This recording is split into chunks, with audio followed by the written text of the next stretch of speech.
ұры тақуа болған ұры тақырыбында болады.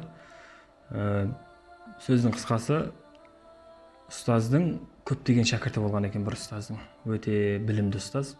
Шәкірттерінің барлығын мына ақида, ақлақ, фих, шариғатта қандай ілім бар, соның бәрін қамтып, шәкірттеріне кереметтей білім береді. Сөйтеді, ұстаз ойланады. Егер бұлар білімді білді, бұны іс жүзінде жүзеге асырмаса, практика түрде қолданбаса, онда білімнің пайдасы не? Деген ойға келеді, бұларды бір практикадан өткізейін деп, шәкірттерінің барлығын жинайды екен бір араға. Сөйтіп шәкірттеріне айтады. Ал енді ілім жолында жүрген талабаларым, сендер білімді жақсы игердіңдер. Енді бұл білімді іс жүзінде жүзеге асыратын уақыт келді. Әр қайсыларың үйлеріңе қайтасыңдар, өздерінің әкелерің, әке кәсіптеріңді барып біліп, сол әке кәсіптеріңді меңгересіңдер. Әкелерің не жұмыс істеген, соны меңгересіңдер. Толық меңгеріп, сонымен кәсіп жасаңдар. Бірақ ол кәсіпте тақуалық тұтсаңдар. Тақуалық тұтсанған кезде ғана сендердің кәсіптерің алға жүреді деп тапсырма беріп жібереді. Барлық талабалар, білім алып жүрген шәкірттердің барлығы ауылдарына, үйлеріне қайтады. Араларында Садық деген бір жігіт болды дейді. Ол жаңағы өте зерек, ерекше бір шәкірт болған ғой енді. Сөйтіп ол анасына келіп, менің әкем немен айналысқан, кәсібі не болған деп сұрайды. Сонда анасы айтады, не істейсің? Дүниеден өтті әкең, қайтыс болды, өзінің жасайтын жасады. Сен өзің бір ілім алдың, енді осы ілім жолында адал кәсіп таңдап, Аллаға да құлшылық жаса, отбасыңды да асыра, өзің бір кәсіп таңда дейді ғой. Сонда Садық баласы қоймай, анашым айтпасаңыз болмайды, ұстаздан осындай тапсырма келді деп тұрып алады. Сонда барып анасы айтқан екен, сенің әкең басыбайлы үлкен ұры болған, атақты ұры болған. Адамдардың дүние мүліктерін бәрін түк қоймаған деп айтады ғой. Сонда Садық ойланады, не істеймін? Ұрлық жасаған екен әкем. Жақсы, енді амал жоқ, ұстаздың несін орындау керек, тапсырмасын. Ұрлық жасауды бұл үйренеді. Қай кезде жасау керек? Түннің мына бөлігінде адамдар көп, ұйқыға батады. Сөйтіп түрлі түсті құлыптарды әкеп, ол құлыптарды сыммен ашуды үйреніп, енді былай айтқан кезде ұрлық жасаудың бір шегіне жететіндей бір деңгейден өтіп, жақсылап меңгереді соны. Арадан күн өтеді, енді ұстаз айтқандай тақуалықпен ұрлық жасау керек, тақуалық таныту керек. Енді не істейді? Іске кірісу керек.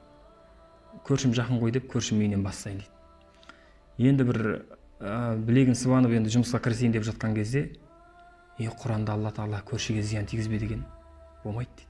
Көршіге кіре алмаймын, тақуалық жасау керек, ұрлық жасау.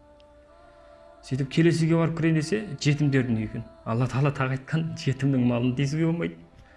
Тағы кіре алмаймын дейді. Сөйтіп ана үйге кірсе мынандай, мына үйге Алла Тағала бүйткен, пайғамбарымыз өйткен деп көшенің басына бір-ақ шығады. Енді не істеймін деп жатқан кезде бір байдың үйін көріп қалады дейді. Мына байдың үйіне кіру керек енді. Бұған кірмесек болмайды. Бұл зекетін беріп жүр ме, бір Құдай білсін. Енді осы үйге кіріп тақуалықпен ұрлық жасап шығайын дейді ғой. Байдың үйіне кіреді, тықырлатпай, ұрыларша кәдімгідей профессионал, қазіргі тілмен айтқан кезде. Кіріп, аралап жүріп, құлпын ашып, байдың бөлмелерінің бір бөлмесіне қараса, қазынасын тауып алады. Жинап тастаған екен. Алтын бар, күмісі бар, ақшасы бар, бриллианты бар. Бір шетте дәптерлер бар. Дәптерлердің арасында сызылған, кімге қанша қарыз беру керек, кімнен қанша алған, ана жұмысшыға есептеп, сөйтіп тастаған. Не болса да мына дәптерді қарайын дейді, есептейін. Зекетін беріп жүр ме, беріп жүрген жоқ.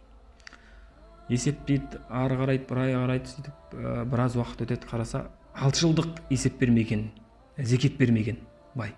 6 жыл бойы ешкімге зекет тарқатпаған екен. Сөйтеді дағана зекеттің бәрін есептеп, бір шетке бір 6 жылдық зекетті шығарады.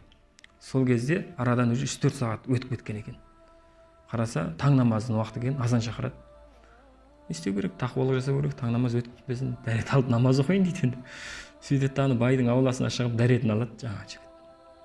Сол аралықта азанның даусымен бай да оянып кеткен екен.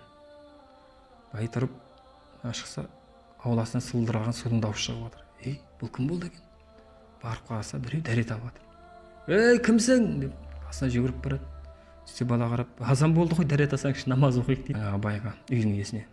Бай аң-таң енді сөйтіп баяғы айтады, жүріңіз, үйдің иесісіз, намазға шыш шығуыңыз керек, енді артыңызға намазға. Бай тағы да қорқып, зорғадан дәлелдеп намазын оқып болғаннан кейін, балам, енді айтса енді аты жөніңді айт, не алып жүрсің сен, менің үйім ғой. Бала, ұрымын мен. Бай одан сайын қорқып кетеді. Енді ұры болған кезде тақуа ұрымын дейді ана бала айтады. Сіз бір 6 жылдық зекет бермеген екенсіз. Түнде келгем дейді, 3-4 сағат алдым. Мен бәрін есептедім. Зекетті бір бөлігін алып шығарып қойдым. Осы зекетті енді жол жетіктерге таратып беріңіз дейді. Сөйтеді ана бала мән жағдайдың бәрін түсіндіреді. Мен осындай деген бір ұстаздың шәкіртімін. Бізге осындай тапсырма берген. Әкем амал жоқ ұры болыпты, енді тақуалықпен осы іс-әрекетті атқарып шығуым керек. Сонда бай ойланып тұрады да, сен кетіп қалма, 5 минут үйіне кіріп кетеді.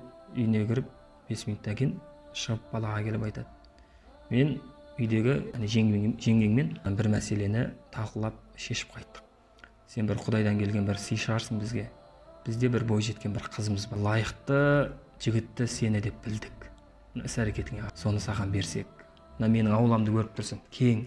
Мына бір шетінен үй салып, анаңмен бірге көшіп келсең, және менің жұмысыма есепші болып кірсең. Есепші емес, сол есепшілікпен қоса бәлкім маған серіктес болсаң деп балаға ұсыныс жасады. Бала ойланып келіп, жақсы деп ұсынысын алып келседі.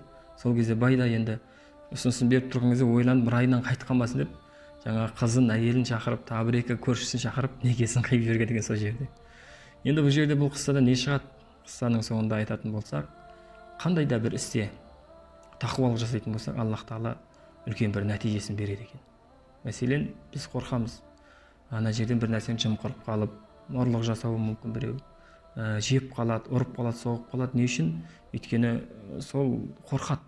Ары қарай менің ризығым кеміп қалады екен деп. Ал негізінде мына осындай жаман тірліктің өзінде тақуалық жасады, Аллах Тағала оған былайша айтқанда 1000 еседен арттырып берді. Қалай? Ұтылушыға да берді, ұтушыға да берді.